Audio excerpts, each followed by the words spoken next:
Nah, itu yang menarik sih sebenarnya. Tentang istilah Om Epen yang bilang law of attraction gitu.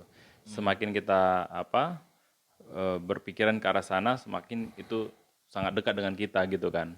Iya. Nah, kalau gue pribadi, dari sejak gue kecil, bisa gue bilang sampai gue merit lah dulu ya. Gak usah sampai sekarang dulu deh.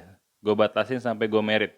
Dalam artian gue udah hidup serumah dengan orang yang lain gitu kan. Iya, iya, iya. Nah, gue nggak pernah percaya hal-hal kayak gitu. Gua nggak pernah gentar tentang adanya hal-hal yang dianggap orang menakutkan seperti itu. Sampai gua akhirnya gua merit.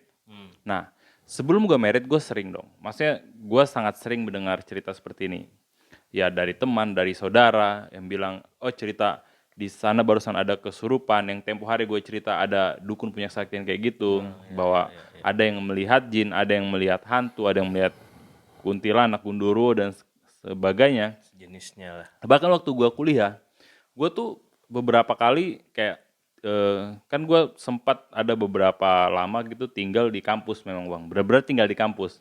Di dulu ada apa Sekariatan gitu lah. kesekretariatan kegiatan mahasiswa gitu kan, gue di ruangan teater. Itu gue nggak sekali dua kali gue tidur di kampusnya benar-benar sendiri. Dan ruang sekretariat itu adanya di belakang kampus gitu kan. Satpam itu adanya di parkiran dan di depan. Depan.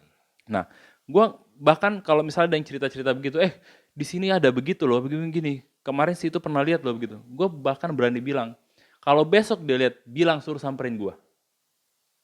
Itu yang gue lakukan. Nah, singkat cerita gue udah kerja, terus waktu kerja gue sempat ngontrak rumah, rumah bertingkat sama teman sekantor. Nah, di situ pengalaman tuh mereka kita ada berempat bang. Tiga orang ini pernah merasakan bahwa adanya hal yang seperti itu dan mereka merasakan hal yang serupa ada di rumah itu. Iya. Nah, beberapa dari mereka bahkan ada yang didatangi melalui mimpi. Beberapa dari mereka bahkan ada yang diberikan penampakan. Yang lainnya ada yang diganggu dengan suara-suara segala macam gitu kan. Di situ gue sekali lagi gue bilang kalau nanti ada, lu bisa berinteraksi, bilang suruh samperin gue tuh makhluk kayak gitu, gue bilang gitu. Karena masih muda waktu itu. Itu gua Keberanian masih iya, itu gue udah masa udah kerja, udah lulus kuliah gitu kan. Nah, singkat cerita itu berlalu dan gue nggak pernah mengalaminya. Nah, teman-teman yang ada datang dan menginap di rumah itu sama-sama merasakan hal yang sama. Teman-teman yang konon katanya dia emang punya six sense, indera keenam yang sensitif dengan hal kayak gitu. Datang ke rumah belum masuk pun dia udah bilang di rumah ini banyak sekali bro, katanya gitu. Ada yang bilang baru masuk, dia bilang ini rumah nggak sehat bro, katanya gitu kan. Dan memang ya kalau diurut-urut ke belakang, gue kontrak rumah tuh zaman rumah udah 20 juta, itu rumah bertingkat gue kontrak kayak cuma 13 juta apa kalau nggak salah setahun. Nah, ya teman-teman sih pada bilang, oh pantas aja murah, pantas aja nih rumah kosong, pantas aja dikasih kita harga cuma segini. Dan gue nggak peduli, ya untung aja kalau gitu. Kita bisa dapat rumah bagus, harganya murah gitu kan. Ya oke. Nah kemudian gue merit, terus waktu itu gue tinggal bertiga tuh di rumah. Setelah gue merit, istri gue masih gue bawa tinggal di situ. Karena kan kita kamar sendiri-sendiri kan. Gue di bawah, sisanya di atas kayak gitu. Di situ dia istri gue itu waktu gue pacaran dia memang suka cerita, dia termasuk orang yang percaya hal-hal kayak gini dan dia adalah orang yang sensitif juga tentang hal-hal kayak gini. Sebelum gue merit, dia kalau ke rumah itu ternyata dia pernah merasakan tapi dia nggak cerita ke gue. Dan dia tahu jauh-jauh hari sebelum itu bahwa gue nggak percaya, sehingga dia pikir ngapain gue cerita gitu kan. Daripada gue cerita terus kayak dianggap oh gitu-gitu doang. Nah gue merit, akhirnya dia tinggal nginap lah di rumah itu, nginap. Nah, saat dia nginap itu dia sering sekali kayak misalnya gue kan di kamar, ada kamar mandi, jaraknya tuh agak jauh tuh. Gue pernah tidur dia ke kamar mandi tengah malam. Pas dia keluar dari kamar mandi, dia lihat gue lagi berdiri mengintip keluar jendela. Gelap, hitam. Dia panggil-panggil, nih gitu. Nah pas dia dekat, dia baru sadar loh, itu hilang, terus dia lihat gue ada di tempat tidur, dan tidur pulas, gitu kan, sampai dia bangunin gue, nggak bangun, akhirnya dia tidur, dan seterusnya. Ada beberapa kali kejadian yang ya dimimpikan, dikasih suara-suara kayak gitu. Iya. Nah sekali waktu, dia pernah nggak kerja bang, lagi sakit. Nah di rumah itu dia sering banget sakit, istri gue sering banget sakit. Nah sekali waktu dia sakit, yang sakitnya itu dia biasanya dipaksain ke kantor, tapi kali itu dia nggak bisa, benar-benar lemas. Nah dia tiduran di kamar, pintu kamar mandi itu kebuka sendiri. Oke, itu gue masih nggak biasa. Waktu dia pertama cerita prosesnya nih, dia cerita pintu kamar mandi kebuka sendiri, gue masih biasa, bisa heksos, bisa angin, bisa segala macam. Terus pintu katanya, pintu itu yang dia tahu dia kunci itu pintu kamar, tapi terbuka. Dia tutup lagi, posisi kebuka gitu kan, terus dia tutup, dia kunci lagi, cekrek gitu kan, mungkin dia lupa gitu. Nah dia tidur, nggak lama itu pintu kebuka lagi bang. Pintu kebuka yang kedua ini, lidah kuncinya keluar, oke? Anjir. Itu dia cerita, gue bilang gue masih biasa. Habis itu dilanjutkan lagi ceritanya. Dia pastikan kunci 2 kali, kuncinya dicabut, dia tidur lagi. Air di kamar mandi nyala dengan deras. Dros gitu. Itu beneran banget kayak gitu? Iya beneran katanya. Terserah mau percaya apa enggak. Aku punya cerita yang sama Oke, persis. nanti lanjutkan mungkin. ya. Nah. Oke. Nah, tapi sampai titik itu gue masih berusaha menyangkal bahwa itu nggak mungkin benar. Oke? Iya. Nah, dan berlanjut, gue ada beberapa bulan di rumah itu berlanjut, dan pengalaman itu dia selalu terjadi, dan dia sering sakit di rumah itu. Nah, singkat cerita, dia hamil, terus keguguran, terus orang tuanya bilang, udah mungkin karena ini, akhirnya kita tinggalkan rumah itu. Dan dia juga sangat pengen tinggalkan rumah itu gitu. Iya, iya. Nah, akhirnya kita ke rumah mertua, terus akhirnya kita beli rumah sendiri gitu ya bang ya. Sampai di perumahan ini. Iya. Di perumahan ini akhirnya gue punya anak gue yang pertama itu. Nah saat ini gue mulai merasa itu layak untuk Percayai. diperhitungkan. Oh, diperhitungkan. Nah anak gue lahir pertama itu, gue sama tetangga komplek, ada Bang Rahman, ada siapa, gue pernah cerita-cerita lagi ngumpul di musola, gue masih pernah omong ke mereka tentang yang kayak gue bilang tadi. Kalau dia ganggu-ganggu, coba bilang samperin ke rumah gue, Iya. gue pengen tahu. Nah, singkat cerita gue punya anak gue lahir. Nah, di situ gue pertama kali yang namanya penglihatan bang. Gue lihat di jendela gue tuh merah lewat, set, seperti kain merah. Jendela lagi kebuka, gordennya kebuka, kaca kita kan transparan ya, nggak ada filmnya kan. Itu sekelebat merah lewat, set. Tapi gue kayak masih berusaha menyangkal bahwa lampu mobil atau apa segala macam, dan gue berupaya untuk nggak pikirkan itu. Nah, berapa waktu kemudian, gue lagi nggak di rumah. Iya. Di rumah itu istri gue sama adik gue sama bayi gue di rumah itu. Gue lagi di luar, ditelepon, bang, sama adik gue telepon, bang, buruan pulang. Kenapa? Buruan pulang bang, buruan, katanya. Kenapa? Yona nggak bernafas katanya. Gila, gue lagi di rumah saudara tuh. Buru-buru gue permisi pulang, gue ngebut bang. Gak lama telepon lagi, bang buruan bang. Aku nggak tahu lagi nih mau ngapain, katanya gitu. Si Yona nggak bernafas. Gue sampai di rumah itu kalau nggak salah sekitar 40 menit gue sampai rumah tuh bang. Sampai rumah, terus gue lihat, wah, kenapa dek? Enggak bang, udah ini. Si Yonanya lagi tidur tuh, lagi ditidurin sama mamanya, lagi nenek di kamar. Gue masuk kamar, gue liat muka bini gue tuh udah kayak habis capek banget gitu kan, kayak pucet. Kenapa nih? Gue samperin kan, kenapa nih? Udah nanti aja ceritanya. Ya udah, gue nggak mau paksa dia untuk cerita. Gue keluar, gue tinggalin, dibiarin dia tenang. Gue tanya adek gue, gimana ceritanya dek? Jadi bang, tadi tuh aku lagi nonton kakak di kamar nenenin si Yona, kayak gitu. Tiba-tiba kakak manggil, suaranya lemes, tik, tik, namanya Tika kan, tik, tik. Terus aku kan nggak dengar kata gitu, sampai kayak dia ngetok-ngetok tempat tidur atau apa gitu kan, tik gitu. Nah pas aku samperin, kakak tuh mukanya udah kayak lebam gitu, kayak habis nangis gitu. Kenapa kak? Yona kata gitu, kayak dia kayak nangis banget tapi kayak sampai nggak bisa nangis. Adek gue langsung pegang tuh kan si Yona, gak bernafas bang, gak bernafas. Loh kak kenapa Yona, kenapa gitu kan? Terus gak tahu kata gitu. Terus bini gue kayak posisi berdoa gitulah ya kan. Adek gue tuh buka bajunya, kasih minyak telon, buka lagi pampers, buka segala macam, bolak-balik. Yona gak bernafas bang. Dan itu terjadi selama 30 menit dia gak bernafas. 30 menit gak bernafas, adik gue berdoa terus, kak kita berdoa ya kak. Kita berdoa ya kak, berdoa terus berdoa. Akhirnya tuh tiba-tiba nangis Yonanya. Nangis terus dinenenin sama mamanya. Di situ gue bang dengar cerita, bener-bener gue yang dulu seperti tadi gue cerita, gue gak peduli dan gue menyangkal bahwa itu gue gak percaya. Dan gue kayak harus bilang, gila ini apa? Gue bilang. Anjir gue merinding banget. Gue bilang ini denger gila, cerita. 30 menit. Merinding banget. Yang gue sesakan, gue nggak ada di situ menemani mereka bang. Betapa tuh mereka paniknya kan.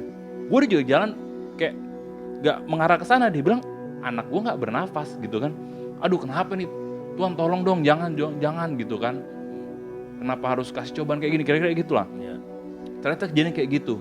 Tapi ya puji Tuhan akhirnya tuh anak masih bisa nangis dan sampai sekarang masih sehat gitu kan.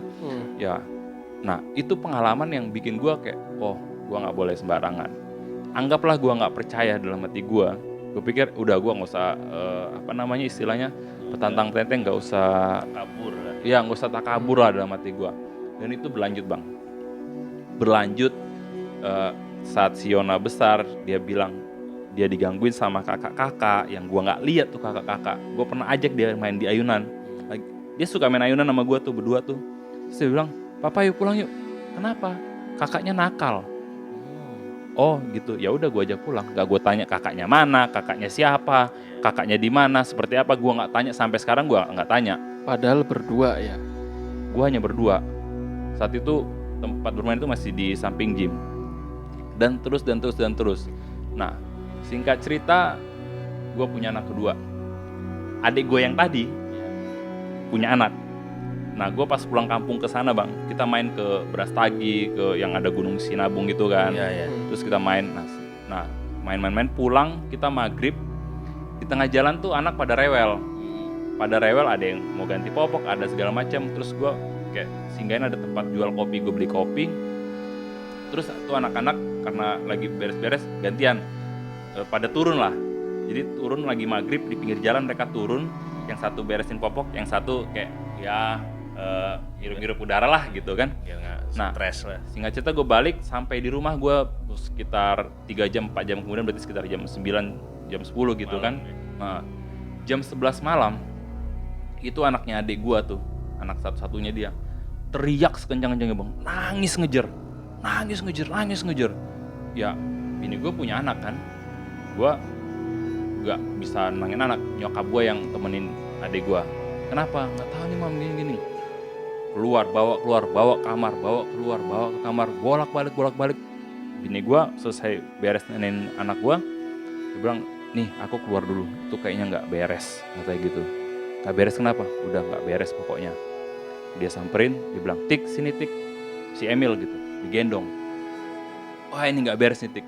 Terus dibawa ke ruang tamu, terus dia doain nyanyi lagu rohani kita. Tiba-tiba gemetar, gitu kan. Gue masih tidur nih bang posisinya. Di Anaknya gemeteran. istri gue. Jadi ada nyokap. Nah, ada Bulu kuduk berdiri semua Nah, gua bro. ada nyokap. Ini berdiri nih, rambut berdiri gua. Nah itu Rambut, nyokap. rambut berdiri. Anjir. Nah, bini gue gemetar ya kan. Terus dia bilang ke nyokap gue, dia panggil Bo kan, Bo, bangun Rio. Gue dipanggil Rio, bangun Rio. Yaudah, nyokap gue bangunin kan, Rio bangun. Nah mam, udah bangun dulu. Aduh ngantuk, gue bangun susah tuh kalau tidur. Bangun dulu, kenapa dipanggil Lia, katanya gitu. Panggil bini gue, apa sih gue keluar, kenapa nih? Ih tolong peluk aku, pegang katanya, yang kenceng. Gue liat badannya udah pucet bang, gemeteran. Sambil nyanyi gemetaran gitu kan. Gue pengen, ini kenapa nih? Gue mau berdoa, gue gak pintar berdoa. Gue Nyokap merinding gua. banget. Nyokap gue berdoa. Bro, gue cuma pegang doang bang. Pegang. Ya gue peluk lah, tapi kan dia kedinginan gitu kan, gue pegang, gue peluk gitu. Diem aja lu. Tapi gue bingung kayak gue lakukan apa ya ampun, gue lakukan apa ini gitu. Berdoa. Juga sih. Iya, Berdoa juga kagak bisa. gak pintar bro gue kayak. Nolong juga kagak bisa. Yang jadi masalah adalah misalnya gue berdoa, maaf nih, Tuhan, tolong jauhkan dari makhluk-makhluk. Kayak gue tapi nggak percaya ada makhluk-makhluk di situ gitu loh. Kayak gimana sih? Ya, saya tahu kok manusia nggak berguna itu gimana. Nah, singkat cerita tuh, kan lagi meteran, tiba-tiba dia ngomong ke gue, nih pegang yang kencang gitu kan. Di situ gue pegang yang kencang, langsung dia lemas. Cep. Itu anak tadinya nangis tiba-tiba diam. Bobo pegangin. Dia bilang ke nyokap gue suruh gendong tuh si anaknya adik gue. Digendong, udah pergi. Tuh mereka disuruh ke kamar. Gue nemenin. Terus, kata gue. Gue merinding Ji. Serius? Real story nih kayaknya. Teriak dia. Kata gue. Terus nunduk gitu kan. Sama kayak lu badannya kencang banget gitu. Gua nggak bisa dingin bang. Dingin banget. Bener. Aduh ini gua apain? Tuhan ini gua apain gua gitu kan. Habis itu dia teriak. Nah, Gitu. itu ya. Gitu. Bener. Sambil dia berdoa. Tangannya ini mengkerak. Wah, aman gitu kan. Waduh. Habis itu nih yang kuat. Akhirnya gue paksain, gue harus berdoa, ya Tuhan beri dia kekuatan. Gue cuma bilang gitu, beri dia kekuatan. Nah, itu berjalan beberapa menit dan akhirnya dia selesai, dia lemes gitu kan, lemes. Nih tolong ambilin aku air kayak gitu kan. Ya udah, kita ambilin air minum, dia minum. Udah, itu selesai, nyokap gue, adik gue keluar lagi. Lihat kenapa? Itu ada yang ganggu tuh tadi si Emil, ada yang ngikutin katanya gitu. Mungkin tadi waktu kita yang lagi maghrib berhenti di pinggir jalan yang nggak tahu itu daerah apa gitu. Wah, itu asli gue diam, gue nggak bisa komentar apa-apa. Gue nggak bisa bilang nggak bener kali itu, nggak bisa gue bilang kayak gitu. Dan nggak mungkin gue ngomong kayak gitu di depan mata dan nyata gitu. Iya, wah itu langsung nyokap gue juga, gue liat mukanya udah nggak tahu, nggak karuan antara percaya. Nyokap gue juga termasuk yang nggak percaya, maksudnya tapi nggak segila gue. Dia nggak pernah kayak kabur gitu, nggak pernah. Tahu kok, Anda gila memang. Nah, adik gue udah nggak bisa berkata apa-apa tuh. Nah, singkat cerita, nah itulah yang terjadi. Itu terjadi dan gue pikir itu selesai bang. Gue pikir itu selesai. To be continued. Gue sampai Jakarta. Ya, kalau gue ceritain secara lengkap mungkin istri gue nggak begitu suka. Dia akan keberatan tentang ceritain. Tapi hal seperti itu akhirnya pernah terjadi lagi. Dan akhirnya gue yang harus meyakinkan diri gue bahwa itu ada. Energi yang seperti Om Epen itu bilang itu ada. Masalah wujudnya seperti apa, tampakannya seperti apa, itu tergantung siapa. Ya, gue masih bisa bilang itu imajinasi kita, halusinasi kita yang membuat sesuatu itu menjadi memiliki wujud. Mungkin ada wujud, tapi gue masih berpikir. Tapi yang pasti gue yakin bahwa yes, it's real. Nyata. Itu benar-benar ada di sekitar kita gitu. Dan ya cerita ini gue udah ceritain bahkan ada yang bilang udah si istri lo itu aja bawa ke orang pintar biar dia dilepas aja biar nggak sensitif lagi. Ada kan yang kayak gitu ya, maksudnya ada. orang-orang yang sensitif itu dikasih apa, diobati apa biar dia nggak sensitif, jadi terhindar ya. Tapi gue pikir nggak usah lah. Kalau emang dia punya begitu, gue yakin emang Tuhan yang kasih dia begitu. Mungkin saat ini nggak ada manfaatnya untuk gue, untuk dia, untuk keluarga gue, tapi bisa saja sewaktu-waktu itu bisa bermanfaat. Walaupun enggak ya udah. Toh itu bukan dia yang bikin, bukan gue yang bikin, tapi Tuhan yang izinkan dia kayak gitu, gitu kan. Ya sampai saat ini ya akhirnya saat ada orang cerita yang dulu gue nyinyirin, kayak sekarang ya gue harus hargai karena perkara itu apa sebenarnya, teorinya seperti apa, tapi dia menceritakan yang dialami, gue nggak bisa ngebantah gitu. Makanya kalau dulu gue cerita kayak cerita Om Epen, elah suka gitu bang. Sekarang tapi jadi... karena gue udah di depan mata gue dipampangkan gitu. Ya gue harus aku itu ada. Ya iyalah jadi. Itu Mengenai kalau tadi kan di kamar mandi, gue juga ada cerita. Bahkan itu supaya menjadi bukti kita rekam. Apanya? Suara-suara, tampilan. Kalau tadi kan tiba-tiba air keluar gitu kan ya, tiba-tiba pintu buka gitu kan ya. Kalau kita obrolin kita obrolin sama orang nggak percaya, paling kebetulan dan lain-lain. Iya, iya. Seperti yang gue alami. Nah, Itu sampai supaya pembuktiannya ini benar kita rekam waktu itu. Ada aku ceritanya, mungkin nanti di video selanjutnya kali ya. Terus yang mengenai maghrib tadi, kenapa sih orang zaman dulu itu selalu bilang gitu ya? Maghrib Masuk pulang ke gitu. dalam, jangan di jalan. Iya, zaman gua kecil itu dulu kan, misalnya gua bertiga tuh kan, gua Rio, Masuk. adek gua Rim, adek gua lagi Tika gitu kan. Nyokap gua kalau udah maghrib, teman-teman juga gitu kan, ada yang manggil kayak nyokap gua, Rio, Rim, Tika, pulang udah maghrib. Kita sampai ngecengin, Rio, Rim, Tika, Rio, Rim, kayak gitu kan. Yang teman-teman juga gitu, nih pulang udah maghrib. Pokoknya itu kan zaman dulu kita keluar-keluar, orang tua kan serentak tuh pada manggilan lagi masing-masing kan ya. Ayo sebelum maghrib udah pada pulang, maghrib nggak keluar. Itu mungkin begitu gitu loh. Lah maghrib aku dulu juga ada begitu ya, nanti lah video selanjutnya karena juga panjang sampai aku ditolongin sama kakakku kayak gitu loh. Aku nggak sadar dan lain-lain. Terus aku itu minta dikembalikan ke tempatku kayak gitu. Di tempat yang mana kakakku kan bingung gitu. Terus tahu waktu maghrib itu aku lagi ngapain dan lain-lain itu minta gendong sampai digendong sampai dikembalikan. Ayo keluar dari tubuh adikku. Seru ceritanya kan. Bener. Panjang banget Kak. Ini ya nantilah ya. Terpanjang. Lo mungkin Iya. bisa jadi 3. Atau boleh deh, ya kita coba bikin nanti sesi apa part-part 2-nya lah tentang cerita Mepen. Bedanya Mungkin menarik untuk diceritakan gitu. Bisa. bedanya mungkin begini. Dulu kalau sama Pak Gema dulu nggak percaya, tapi dengan kejadian di depan matanya, dia mulai mempercayai gitu ya. Nah. Tapi terbalik sama aku. Aku karena dulu sering mengalami begitu, yang percaya, sekarang ini pingin nggak percaya gitu loh. Pengen percaya biar lebih tenang gitu. Biar lebih tenang. Bukan nggak Tapi percaya. gue sampai sekarang walaupun gue percaya, gue nggak gentar. Tapi yang yang suka bikin mengganggu pikiran gue, oke gue nggak diganggu, gue nggak takut. Tapi saat dia mengganggu anak gue depan mata gue bisa apa? Iya. Yang gue lakukan gitu ya. Apa yang gue lakukan? Iya. Kayak cerita gue oke lah gue nggak takut, lu ganggu gue deh. Kan nggak bisa gue bilang, udah ganggu gue aja, nggak bisa. Nggak bisa.